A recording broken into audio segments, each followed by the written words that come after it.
The thing we've all been waiting for has finally happened. Donovan Mitchell has been traded to the Cleveland Cavaliers. Now, I am recording this at 3:59 on September 1st, so if anything else comes out and I don't mention it, that's why. Now, the full breakdown of the trade looks like this. Donovan Mitchell is going to Cleveland, and Cleveland is sending Lauri Markkanen, Colin Sexton, Ochai Agbaji, 3 unprotected first-round picks, and 2 pick swaps back to Utah. As we all know, Colin Sexton is a restricted free agent. He will be signing a 4-year, $72 million deal and then traded a part of the Donovan Mitchell deal. The 3 unprotected picks that Cleveland is sending is the 2025, 2027, and 2029 Cleveland picks, and then their swaps with Utah are in 2026 and 2028. This summer, since trading Donovan and Rudy Gobert, they have now assembled 13 unprotected or lightly protected picks through 2029 in Utah. And Ochai Agbaji can be in the deal because it's been a couple months since he signed his rookie contract. Now, what this trade all means. For Cleveland, they are getting a 3-time All-Star. In his time in Utah, he's averaged 24 points, 5 assists, and 4 rebounds.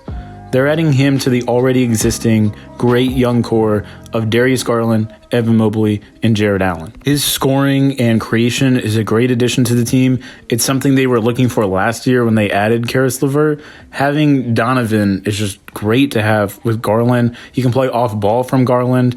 You don't have to worry about Donovan's defense because they have Evan Mobley, Jarrett Allen, and some other defenders around him. I think overall this is a great addition for the Cavs. It shows they want to go all in with Garland, Mobley, Allen, and they believe that they can go far in the playoffs. They're definitely making the playoffs now, but I think with Donovan they could possibly go a round or two and have a higher ceiling than if they didn't get Donovan. It's weird to think that Donovan won't be in Utah anymore, but I think we kind of saw the writing on the wall for the last couple of years that he may have not been the happiest in Utah, especially with Gobert, and it seemed like he was going to move on eventually, whether that was in free agency or this summer with the trade. It makes sense for Utah to do this because it didn't seem they were thrilled with building around him, especially with the Gobert move. They seemed to get a lot of rebuilding assets like young players and a bunch of young picks. So it only makes sense that they moved on from Donovan and give him to the Cavs. Now for the Utah Jazz side of things, one of the people in the deal is Lauri Markkanen, who last year had a pretty good season, averaging 15 points, 6 rebounds, while shooting 36% from 3. Markkanen is still fairly young at 25 years old, and he's a good floor spacer and good player for them to have for right now. Another piece they're getting back is Ochai Agbaji, fresh off a championship at Kansas and fresh off the draft this year. They're getting a nice young piece. He's 22 years old, has some defensive upside, has good athleticism and finishing ability, and hopefully can develop his shooting ability in Utah. That's a good piece to get in this trade. And the final player in this deal is Colin Sexton. Sexton only averaged 16 points a game last year in 11 games. That's due to his meniscus tear that he faced. But the year before, he averaged 24 points, 4 assists, and 3 rebounds.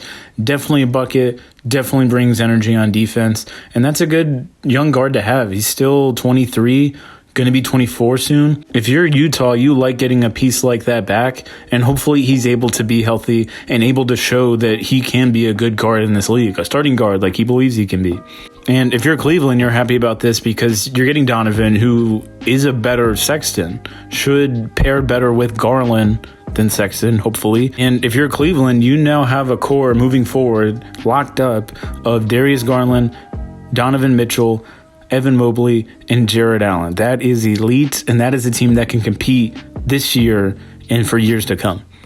I think this is a great move for Cleveland. You're getting a star. You're building upon what you already built on last year. And I think for Utah, you get some young pieces, you get a bunch of future assets, and you get to have this nice rebuild.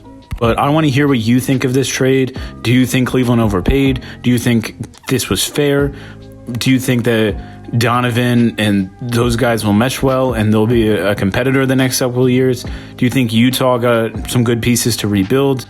But that's going to be it for me. I hope you enjoyed this one. I'll see you in the next one. Peace.